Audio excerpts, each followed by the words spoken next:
And welcome to the Grace Hour Show, podcast coming to you live from Baltimore.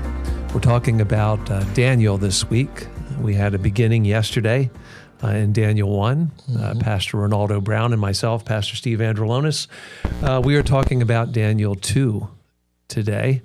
And as we ended yesterday's program, we talked about dreams, because that's what we're getting into here, is a great dream and the interpretation of a dream that comes to the king. We're talking about the king of Babylon, Nebuchadnezzar. He is entering into a season of maybe one of the greatest, most controlling empires. It didn't last even 100 years. You know, this year, the United States will celebrate its 250th anniversary. That's awesome.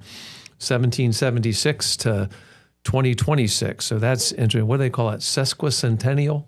I think that's what they call it. Sesquicentennial. That sounds like a spice. Something like that. Not bicentennial, it's sesquicentennial. It's I'm going to have the rice with sesquicentennial. You can look that up. I can be corrected. I don't even know how to spell that word. Anyway, but we are talking about, Nebuchadnezzar, and he gets a vision in the night in his sleep. His sleep is disturbed by something. And he's a very crafty kind of king. He's going to see,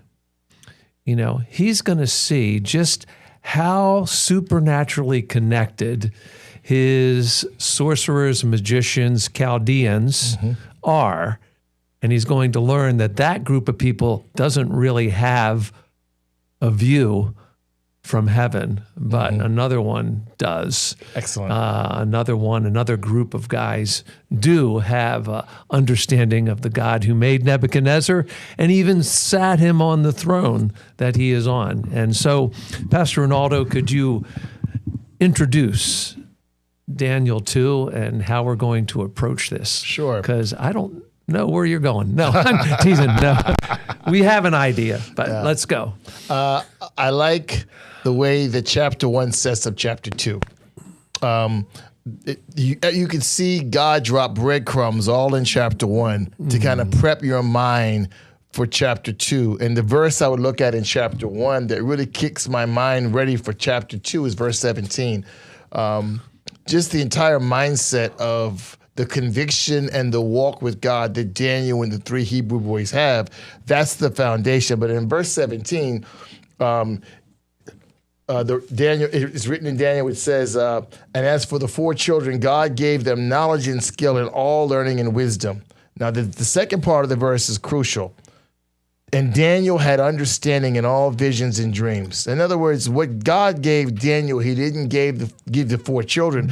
And he got something special. Yeah. He got a unique, that's a good picture of us in the body of Christ. All of us are going to receive things from God, but then we're going to get something that's germane to our specific calling. And that little hint at the end of 17 comes to the front of the room right away in chapter 2. Because what do you have in chapter 2?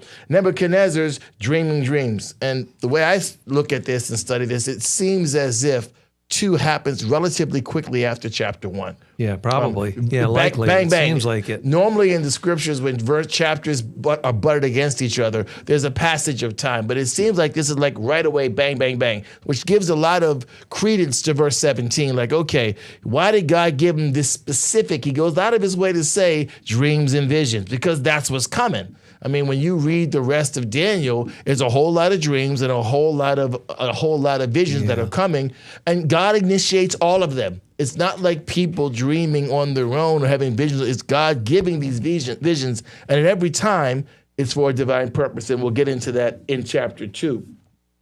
But then Nebuchadnezzar has several dreams. And by the way, do you know when you dream at night, you have at least 5 to 10 dreams lasting between 4 and 7 minutes. You have a lot of dreams. He's had a lot of dreams, but God made sure, even though he didn't remember the dream, God made sure he remembered that he dreamed, which is unusual. Usually the only notification you have that you've had a dream is you remember some part of the dream. You don't wake up and say, I had a dream but didn't know what I dreamt. In this specific case, God made sure that he had a dream. He was aware that he had a dream, did not reveal the context, but he made sure that it troubled him. It stirred his spirit up that he wanted to know what the dream was about. And the environment that Nebuchadnezzar was raised in under his father before he took over for his father was a typical palatial situation where there's a lot of hang-ons, a lot of wise men, a lot of counselors, a lot of officials, all giving you counsel. They all have jobs, and they got a job protect. So how do I job protect? Well, I make myself useful. So we're here. We're the soothsayers. I kind of get this idea like Nebuchadnezzar was cynical. It's like, you guys claim to be wise. Well, you know what? And it remains to be seen whether he remembers it or not. I believe he doesn't. I believe God did that on purpose. But some think that he did know, but he was kind of like he wanted to prove all things. At any rate, he calls all these guys to interpret his dream. I like the way he does it. He does it in a way that he wants a supernatural event. He understands that something supernatural has happened in his life, so he wants a supernatural response or solution for his supernatural problem, which speaks to the condition of man. Inside of us, there's something supernatural, something eternal. And that eternalness cries out for something eternal. And a lot of people can be cynical about life because they realize that these temporal things, as attractive as they are, they don't minister to that supernatural thing inside of me. And Nebuchadnezzar's having that same angst right there. He's having that same problem. So he says, okay, tell me what I dreamed as well as interpret it. And Nebuchadnezzar's not a dumb guy. He's a smart guy. He was an architect. He was an educator. He was a military mind. He was pretty smart. He was sharp. He's one of the few times that a son took over for a father, and he was an able, capable leader. In fact, when you read it in the Old Testament, there's no pagan king who's more spoken about than Nebuchadnezzar. God gives us a good glimpse of a pagan leader because I think he wants us to see a lot of us in Nebuchadnezzar. He's a great example for us, for the natural man. Yeah. And I think this is he's saying, you got to tell me what I saw and what it means. I can't, if I tell you what I saw, then you're just going to, you're going to spin it some way. There we go. And it's, it's kind of interesting, maybe it goes back to this,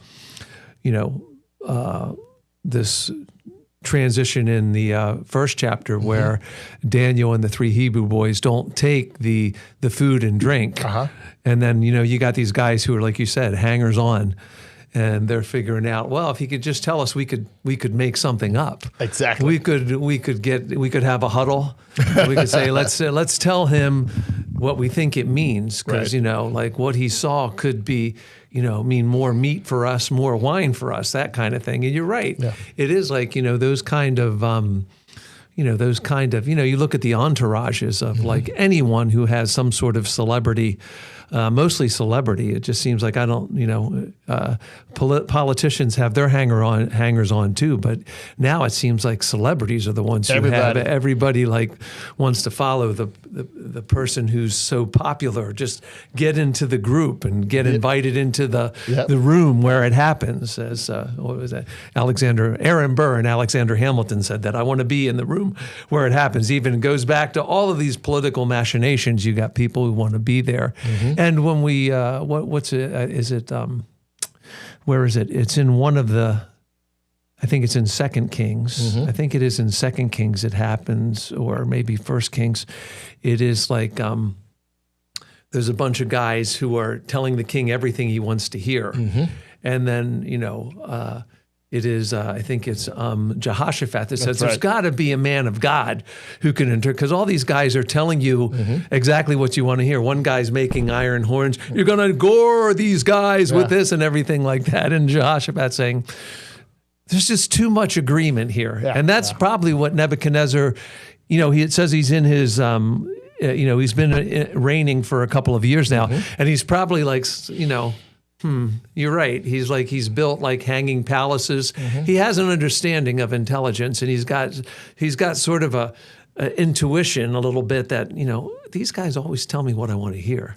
And now I've seen something, and I don't want to tell them what I've seen, because if they are really sorcerers and magicians, they should already know. Absolutely. Like whatever, Sister Agatha Beth down here on Pulaski Highway. Okay.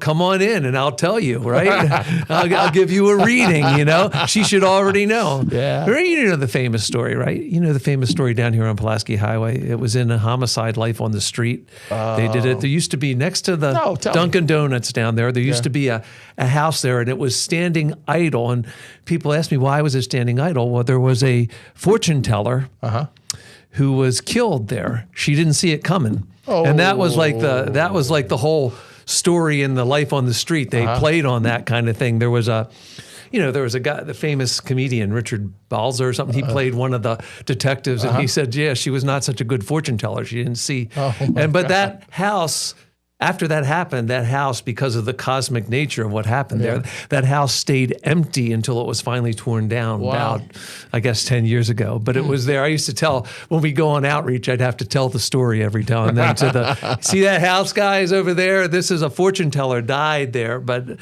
this is like Nebuchadnezzar is sort of like wise to the whole game. Yeah. And just like, I think the witch at Endor that Saul came, she was so surprised that, I've made these magicians, I've made like sort of holograms, sort of like magic holograms, but I've never seen a real guy come up from the earth. And here comes Samuel, and I'm thinking her heart dropped. This is not supposed to happen. It's not supposed to happen. What are you doing? What's going on? This is not supposed to happen. Right. A guy really coming up from the ground to speak is not supposed to happen. Yeah. Anyway, but he really wants he's testing them. He's testing them as a political leader. He wants to know that. But there's a lot of fear there, I think, too. I think there's a lot of fear because whatever this is, he's a smart guy. Yeah. He's an accomplished guy.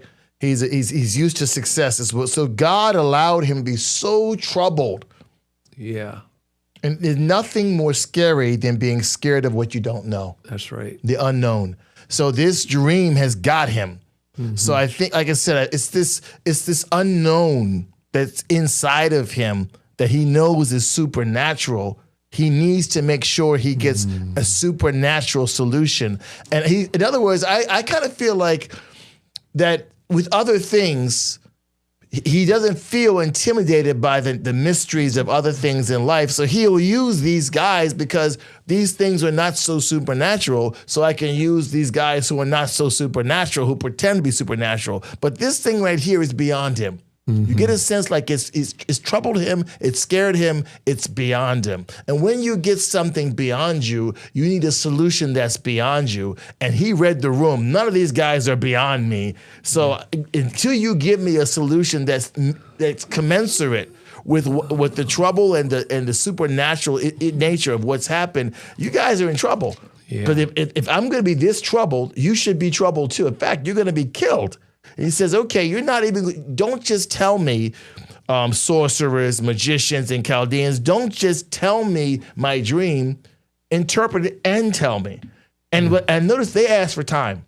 First they asked for a hint. That's the first, they asked for a hint. He said, no hints. Then he said, okay, give us time. No time. No time. No time. And by the way, that's going to come back later because our dear friend Daniel is going to ask for the same thing, and he's going to get it. That's right. That's interesting. Right. That sometimes when you walk in the will of God, even in a trial, you're going to get things that others don't get. Mm-hmm. Not just wisdom. You're going to get open doors in trials that other folks may not get. Daniel asked and got it first try. These guys tried, and God's like, nope. Nebuchadnezzar's like, nope, not going to happen. Nope. And he was angry and furious. And when he describes in verse 12 his anger, it's a visible rage. I mean, he must have been jumping up and down, running around. He was all his rage. And I think that rage was fueled by fear, tremendous fear. There's nothing more angry than a scared person. Yeah. And he was fearful. Yeah, no, the beginning of the chapter says he had this dream, his spirit was troubled, and his sleep left him. So he could be pretty much sleep deprived at this point. Like, I think you're right in interpreting, like, I have seen something that is so significant, so significant that if I don't get the meaning of it, then, I don't know if I can ever sleep again. Because you saw this, and the last image is like this mountain smashing everything and becoming the glorious mountain. Like you're like, and you're just wondering, is this going to happen in a time frame of weeks? Right. Months, years, and he's, and he can't get back to sleep. He's afraid to go back to sleep, it seems. So at a certain point, he's like you're right, he's agitated. But I think the conviction that Daniel and the Hebrew boys showed in the first, first chapter, this is also going to give them some measure of space here. So when Daniel speaks to the guy who's come to kill them, he's saying, why is the king's order so urgent? And he, it says, Daniel replied with prudence and discretion. Beautiful. And, he said, why is the decree so urgent? And he made known, and Daniel went in and requested the king to appoint him a time. Now here it is. I'm thinking he probably went in, give me 3 days, or something like that. Give me 3 days. Yeah. He's not saying he said, something about the relationship that Daniel and these Hebrew boys had already established with the king gave them that 3 days. And, we'll see that going forward, reading the history of Israel, what was it? It was, I'm thinking in particular Nehemiah, the king knew him so well that when he saw he was sad, he said, you've never had a face like this before. Tell me what's going on. And if you are serving in this place of, so close to power, you should, and the king is noting your character, and he's noting Daniel's character. So when Arioch, probably the executioner, absolutely, when he goes back and he says he's asked for some time, and Nebuchadnezzar is saying, okay, maybe Daniel I can trust. I like what you said there. I'm going to piggyback what you said, because if you go back to chapter 1. Right after that, verse 17, verses 18, 19, and 20, there is a royal observation of these boys. So before we get to that situation, this crisis, the king examined them in verse 8. He requested them in verse 18. He kind of spent time with them in verse 19, and then he came to a conclusion about them in verse 20, and he somehow discerned these guys has something different than all these other guys. In fact, it says 10 times better than the magicians and the astrologers. So if they're 10 times better, when those guys ask for time, you don't get time because you're not that great. I just met some guys a few minutes ago who are way better. And then when one of those guys says, give me more time, on the virtue of that comparison, you don't get more time, but this guy is 10 times better. Okay, he's going to get some more time. It was prudent. I think they kind of earned that time. They earned a reputation for trust. Yeah, okay, normally I would say, no, I'm angry, but I'm not stupid. Okay, yes, you got some time, but not a lot of time. Not a lot of time. And what I like about, and this kind of segues into what's happening here at 6025 Moravia Park Drive this week, is that prayer. Yeah. Yes. What happens next is, what does Daniel do in a crisis with his life on the line? What does he do? First of all, he goes and communes with the body of Christ. He goes back to his people. He goes back to the 3 Hebrew boys. And then secondly, what do? They inquire of the Lord. They have a prayer meeting. Amazing. You lay it before the Lord. You take it to the Lord. You come to the Lord. We're doing the same thing here at 6025 Moravia Park Drive this week on the property. We're praying throughout the day, all week, in preparation for Summer Harvest Kickoff on the 22nd this Sunday. Yep. Our Sunday evening service is dedicated to missions and the Summer Harvest Kickoff for summer harvest trips throughout the summer of 2026. You're invited to come down this Sunday evening at 6:30 and celebrate with us the vision that God has for our summer in 2026. But also, you're also invited throughout this week to pray with us for a variety of things, not just for souls, but for our lives and for our community and for our church, to come down and participate in corporate prayer. And this is what Daniel did. He was faced with the greatest crisis of his life at this moment, and he incorporated his fellows, right? Yes. And then he prayed, and he prayed unto God. He said he went to his house in verse 17, made the thing known to his companions, and I love what verse 18 says, that they would desire the mercies of the God of heaven concerning the secret that Daniel and his fellows should not perish with the rest of the wise men of Babylon. And look what happened in verse 19. In the middle of the prayer meeting at night, God gave him a vision, and God answered his prayer. Yeah, and then we see him entering into Thanksgiving. There it is. It's like he doesn't run right to Nebuchadnezzar. He blesses the God of heaven. Beautiful. And this is a great, maybe he's singing this. We know the Hebrews sang prayers and psalms. Blessed is the name of God forever and ever, to whom belong wisdom and might. Look at that. He changes times and seasons, removes kings, sets up kings, gives wisdom to the wise, knowledge to those who have understanding. It's amazing. This is all the deep and hidden things. He knows what is in the darkness, and the light dwells with him. To you, O God of my fathers, I give thanks and praise. That's me. You have given wisdom. You have given me wisdom and made known to me what we asked of you. So he got what he asked for. Yes, he did. He got what he asked for, and now we're going to tell to the king. Now let's go to the king. Don't jump there yet. No, all right, go ahead. Verse 24, small little detail. Yeah. Small little detail. Before Daniel goes and prophesies about what happened in the dream and interpretation, he goes back to Arioch. Yeah. He goes back to Arioch, and why does he do that? He goes back to Arioch to make sure nothing's been done in haste. He cares. Daniel cares. He's like, he could just worry about himself and worry about the three Hebrew, but he says, oh, by the way, don't do anything yet. I know what you were ordered to do, and this is powerful. Arioch has a mandate from Nebuchadnezzar to slaughter these men. Bottom line. He gets his commands from his king. His life is on the line. But Daniel, who has no authority at all, he has no power at all, Daniel says he stays the order.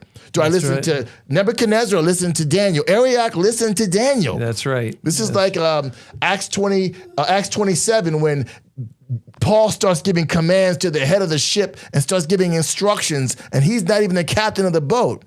In our crisis, when we walk with God, there is a certain authority that we can have that's supernatural. Arioch actually stayed the order of Nebuchadnezzar. Yeah. He didn't honor the order yet because of what Daniel said. And then once Daniel, don't kill any of these guys yet, because he could have started slaughtering the guys, because Arioch could have said, as long as you guys are not killed, it's fine. He says, no one has to die here. Not even those other wise men. No one dies here. He cared. There is a residual peripheral blessing when you're walking with a man of God through a trial, because these guys are not even believers and they're protected, because Daniel says, don't hurt him yet, Arioch, wait.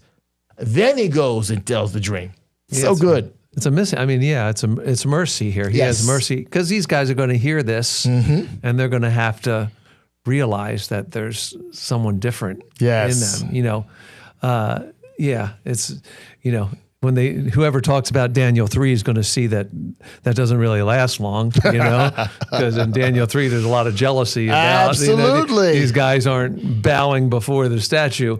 But that's tomorrow. That is the next podcast. But if you get showed up in chapter 2, come on, who's this young kid that walks in here? He's like, never mind, he saved my life. Yeah. On the other side of that, he showed me up, and now my job security, job protection, the spirit of Joab. I've got to get rid of the competition. That's exactly what they're trying to do. We have to think about, like, in this part of the world, we think anti-Semitism is like new. It's an old wine that people have been drinking for a long, long time. Well said. And I'm just thinking that, the people of Israel have been, labeled as a slave class because they were slaves in Egypt and God delivered them. And now they're captive again. It's like, and I think like people think like, well, we saw how that played out, over the centuries. Yeah, they brought him out of Egypt. Yeah, he opened the waters for them. But now, they're just like anybody else. And, I'm thinking these, who are these Hebrews if they know? It's like really God is always opening his witness about who he's communicating to. I mean, the oracles of God have come through. We know that at the beginning of the Bible, a man named Abraham heard the voice of God and obeyed, and it said he got a covenant promise that the nations of the earth shall be blessed through your descendants. Yes. And this is the descendants of Abraham. Here they are. If Nebuchadnezzar is going to have success, his only blessing is going to come from what he gets from these people. And that's the truth. And there's an envy. There's an envy about this, this privilege that God has given to his people to make them priests and king. And I always want to say it that way because I think here we see the priest nature of Daniel. I'm not going to let Arioch wipe all these guys out. I want them to be shown mercy so they can understand that there is a living God who does speak to people on earth. Amen. And I am a son of Abraham, and I know that the blessing of Nebuchadnezzar and Babylon really rests upon me. And Jeremiah said it. You said it yesterday. Yes. You said it in the other podcast. We were talking about that passage where Jeremiah said, hey, pray for the peace of your city because its peace is your success. Yes. And so we get this same thing. Don't kill these guys. And Arioch hustles him into the presence, just like Joseph was hustled, man. Joseph had to get a bath first because he had been in a prison, but he had to change his clothes, get a bath. Then he could go talk to Pharaoh and interpret his dream. And now we see Daniel, he just gets hustled right into this thing. And it's saying, Arioch said, he's going to give you the interpretation. And then the king recast the whole thing. He said, I'm not just looking for the interpretation, Daniel. You got to tell me the dream and the interpretation. You got to give it's both and, not either or. It's right. You could spout off something. I'm not looking for the interpretation. I'm looking for you to tell me what I saw. Tell me that you know what I saw, and then I'll understand that you really have a connection with the eternal, right? Amen. It's I like what you said there, that Daniel understood the moment. Yeah. He understood it. He understood what was at stake. And what I like was his poise. He didn't overreact when the threat came. He could have said, okay, we're in Babylon because my forefathers didn't walk with God. That was not my fault. I'm walking with God, but yet here I am in Babylon. He could have just said, I did not put myself here. This is unfair. Okay, once again, now I'm going to be killed, once again, because of what is beyond my control. But he had poise. He asked Arioch the right questions. He went to God like you should do. And when he went to God, guess what happened? God was faithful. Okay, now I'm going to walk in the faithfulness of God, and I'm going to see the platform. In the crisis, there's a moment when you have a platform to reveal Christ. Yeah. Right? There's two things you're going to do in a crisis. You're going to know God, and then God, in your knowing God, will give you a platform to make him known. It might be a small window. It might be a very big window, but he will give you a window. And here is his window. This goes back to the chapter 1, verse 17. Here is the window of making him known. And he doesn't miss the moment. He doesn't miss it. And I like the way he doesn't miss it, because when the prayers were answered, he didn't miss the moment. No. God was faithful, worship him. Okay, now before I give it to you, I'm not just going to give it to you, but you watch it carefully. He doesn't really start getting into the interpretation for a while. No, you're right. He starts pontificating. He's got to talk about the character of God first, he's right? He's kind of like a cartoon villain. He starts monologuing for a good season there. He's like, yes, and he starts talking about God, and everybody in the room is now subject. He has the room. He's like Peter in Acts chapter 2. He's like Paul in Acts 17. He's got the room. So he says, I'm going to talk about God. He's a preacher with a microphone, so he's going for it. He's like, okay, I'm in here. And by the way, there's no other person you can know but God. And by the way, there's no one else who has the answers but Jesus. And he just goes on, I'm paraphrasing there, but he goes on and on to talk about the glory of God and the wisdom of God and the only source of wisdom in a room full of supposedly wise men. He's like, oh, by the way, those guys, they're not the source of wisdom. My God is. He doesn't even point to himself. He points to God. Yeah, the God. There is a God in heaven. There it is. And he's saying, it's not in me. He said, are you able? And he said, no wise man can do this, but there is a God in heaven who reveals mysteries and made known some. And the thing is I think this is also Daniel sort of showing his submission to the secular throne that he's under right here, this pagan throne. He's saying, there's a God in heaven and he has chosen you to see something. He said, you are not one of us. He doesn't say that in so many words, but he is saying there is a God in heaven and he chooses whosoever he wills to choose to give information to. And you have gotten something particularly important about the future of creation, the world, the earth. Life on earth has been communicated to you, how it's going to go over the thing. And I don't think he did it to build up Nebuchadnezzar. I think it was just, like you said, he knew the room. Yep. He's testifying to the room that, you guys might, you might be able to, put together a crossword puzzle, fill in the blanks a little bit. Sudoku. And, win a Wheel of Fortune prize or something like that. Because, but, really when it comes down to these things that God is communicating, he has chosen Nebuchadnezzar to receive this dream, and he has chosen me to see the dream and to tell what it means. And so we're talking about God's sovereignty here. And Ken, I'm reading in my Bible reading, I'm in that part where Solomon is building the temple, and I'm taking note of, here's Solomon. We know Solomon is the son of an adulteress, and we know that David is connected to a Moabitess. And then I'm seeing the variety of there's a half-breed who's he's part Israel, but he's part somebody else, and he designs all the bronze pieces. And I'm seeing, and the king of Tyre floats the wood down. I'm just seeing God is not, Israel got a particular privilege of receiving the oracles of God and giving us the Messiah by genetics, but it's not that they were to be the top dog, it's to be the servants of the world. That's why I'm saying priests and kings. Nice. Because priests make an offering speaking to God for the people that are before them. And Daniel speaks to Arioch, don't kill those guys. And that's really priest-like for him. Absolutely. And now he's going to go into this room and say, I know that there's a God who speaks, and he spoke to you.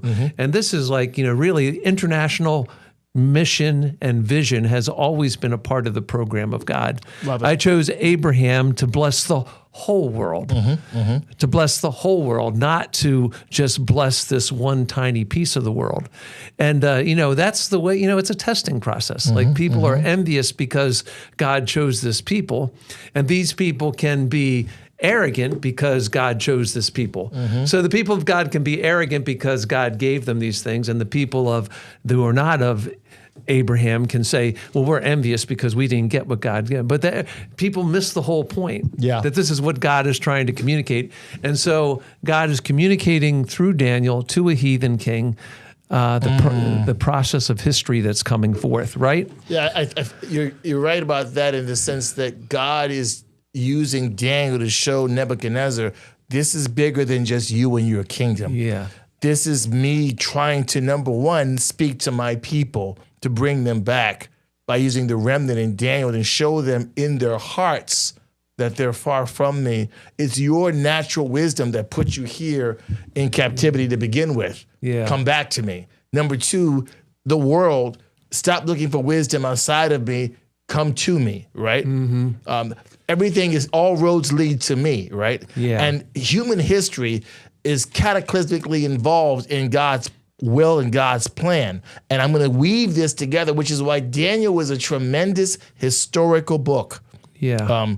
Even though it's not in the historical books, it's a tremendous historical book, because it's the perfect meld, probably more than any other Old Testament book. It's the perfect meld between the history of man and God's divine plan, and how it's weaved together. It's a great, great book, and you see the beginning of the weaving starting to happen right here. We see threads here in chapter 2 in this first dream, first huge dream. And let's get to the dream. This is where the story starts running fast. The car speeds up. Yeah, well, I think the dream is amazing. I mean, we're going to talk me and you we're DreamWorks. We're the DreamWork guys because we're going to talk next Tuesday. Yep, Daniel 7. There's a podcast of Daniel 7. That's the other dream. And so we're talking about, this is Nebuchadnezzar. He's a man of the earth. Okay. And so this is the way people see human government. Okay. And so that's the way I see it. And so we know the process, right? You can go through it. There's gold and silver going down the list, right? Human governments. Now, normally you look at this through human governments, but let's go a different road. Let's drive a different car. Instead of walking through the elements here, we see interpretively that Daniel's pointing out that there's going to be different governments, and he talks about this in verses 36 through 45. But in these governments is the mind and the nature of man. Yes, that's it. But they're looking at, that's the way they view it. Man has always been trying to figure out the ultimate human government. Yes. Whether it's the Soviet Union, whether it's I think that's one thing. I don't want to say USA, but it is like I've read something about that somebody wrote that. He's not particularly a believer, but he wrote that, the U.S. Constitution is one of the only documents on earth that seems to take account the depravity of man in trying to form a government. Wow. So rather than centralizing like a golden head, like here we see golden heads make everything work. Yep. Here they're saying there is no golden head. And whatever manner of spirituality that was in the founding people of the United States, they crafted a constitution that this essayist said is it's the only one that we know of that takes human depravity into account and divides things. So when man looks at government, he's always trying to find the golden head, and that's sort of what this whole thing. So. Go ahead. I'm sorry to interrupt you there. Your goal, we're together on this. It's okay, this is a picture of mankind. You see at the top is its most valuable self-interest, which is gold. Yeah. But as we move down the statue, the value of the metals decreases. Yes. But what actually happens as the value decreases, the material hardens until you get to the stone and clay. It hardens. The silver is harder than gold. Bronze is harder than silver. Iron is harder than bronze. And then when you get to the bottom, that hardness ultimately works against you. Yeah. Because in the human heart, I have this self-value system of I'm gold, I know what I'm doing, and then maybe I don't know as much as what I thought. I'm not as valuable as I thought I was. It's not what I thought I could be. Meanwhile, the less I discover how strong I am, the harder my heart gets. And my heart gets harder. So as my heart gets harder, as I walk through life and discover that my life is not what I thought it was, I end up at the bottom with feet in clay. I realize that this image I have of who I am, self-sufficiency, self-orientation, and self-realization, I realize it's just iron and clay. Yeah. It's a mixed multitude. It's divided, it's weakened, it's fractured, and it will fall. And that is the place where the stone, the rock of Christ, strikes. Yeah. It doesn't strike me at my golden position. I'm too proud for that. But he hits me at my iron and clay where I come to the cross and I die. And that's where the stone comes in and hits me. I'm like, oh my gosh, I'm not who I thought I was. I don't have it all together. I'm not smart. I'm not strong. I'm not clever. I'm not wise. I'm not able. I'm not the golden head I thought I was. I'm not the silver that maybe people thought I was. I'm not the bronze. I'm not the iron. I'm actually the iron and the clay. Yeah. I'm not as even hard as I thought I was. I'm weak. Yeah. The stone strikes us at the weakest part of our life. What's the verse in Luke? That either you fall on the rock or the rock falls on you. Here it is. You either are broken or crushed. That's it. And here, God breaks the statue because he won't fall otherwise. Yeah. That's right. Yeah. And I think what a good meditation when you read this is to go to Psalm 2, because it says what the heathen rage. I look at that as the iron. There's a rage, and we see it. We see rage manifesting itself in headlines all the time, you know. And then we also see the other part of it, and then the heathen imagine a vain thing. You know, like, why do the heathen rage, and then why do they imagine a vain thing? Well, I think they work together. It's like there's an iron, like you said, there's a rage, there's a strength. Everyone wants to muscle up and hammer something. And then how do you sort of like soothe the savage beast, you know, like imagine vain things. It's like music can soothe the savage beast. It's like that, you know, and there is some truth to that, because we know that when David played for Saul, the evil spirit was driven away from the mind of Saul. So we understand that, but this is like you said, the iron and the clay, the rage, we're trying to put the rage in a box. Yes. And sometimes in the box, it could be intellectual, philosophical, it could be artistic, but it's all, you know, it's all working as a way to avoid the mountain. Yep. The stone that's going to break everything and blow away everything is the rock who is Christ, right? That's the ultimate. Don't you think that's the ultimate story that Nebuchadnezzar has to learn? Yeah, he has to get that. And I think that's what Daniel's giving him. Like, there's only one way. Yeah. Right. And the whole point of mankind, and the whole point of you in the greatest kingdom at the time, which represents mankind, is that you need the rock. Yeah.